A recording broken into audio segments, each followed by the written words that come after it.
ਬਿਸਮਿਲ੍ਲਾ।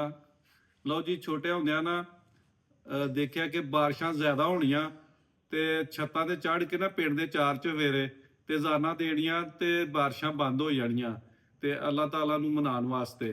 ਤੇ ਫਿਰ ਨਾ ਜੇ ਬਾਰਿਸ਼ ਨਾ ਹੋਣੀ ਤੇ ਕੁਮਾਈ ਬਾਬੇ ਲੱਭਣੇ ਤੇ ਉਹਨਾਂ ਦੇ ਬਾਬਿਆਂ ਤੇ ਜਾਂ ਮਾਈ ਤੇ ਪਾਣੀ ਸੁੱਟਣਾ ਤੇ ਨਾਲੇ ਜਿਹੜਾ ਉਹਨਾਂ ਕੋਲ ਗਾਲਾਂ ਖਾਣੀਆਂ ਤੇ ਫਿਰ ਬਾਰਿਸ਼ ਆ ਜਾਣੀ ਤੇ ਜੁੱਤੀ ਘਰ ਚ ਪੁੱਠੀ ਹੋ ਜਾਣੀ ਨਾ ਤੇ ਰੂਹ ਕੰਬ ਜਾਣੀ ਤੇ ਦੌੜ ਕੇ ਜਾਣਾ ਕਿ ਜੁੱਤੀ ਨੂੰ ਸਿੱਧਿਆ ਕਰਨਾ ਕਿ ਜੁੱਤੀ ਦਾ ਜਿਹੜਾ ਨਾ ਉਲਟਾ ਰੁਖ ਜਿਹੜਾ ਨਾ ਸਮਾਨ ਦੀ ਤਰਫ ਹੈ ਤੇ ਅੱਲਾ ਨਾਰਾਜ਼ ਨਾ ਹੋ ਜਾਏ।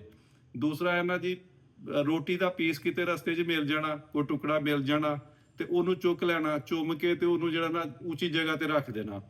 ਕੁਰਾਨੀ ਆਇਤ ਕੋਈ ਅੱਲਾ ਪਾਕ ਦਾ ਨਾਂ ਮਿਲ ਜਾਣਾ ਨਾ, ਉਹਨੂੰ ਵੀ ਦੇਖਣਾ, ਸਾਫ਼ ਕਰਨਾ, ਨਾਲੇ ਨਾਲੇ ਕੱਪੜੇ ਨਾਲ ਸਾਫ਼ ਕਰਨ, ਨਾਲੇ ਚੁੰਮਣਾ ਤੇ ਨਾਲੇ ਉੱਚੀ ਜਗ੍ਹਾ ਤੇ ਰੱਖ ਦੇਣਾ। ਇਹ ਬਚਪਨ ਦੀਆਂ ਗੱਲਾਂ ਨੇ, ਨਾ ਬਚਪਨ ਰਹੇ ਨਾ ਉਹ ਗੱਲਾਂ ਰਹੀਆਂ। ਹੱਸਦੇ ਰਹੋ, ਵਸਦੇ ਰਹੋ।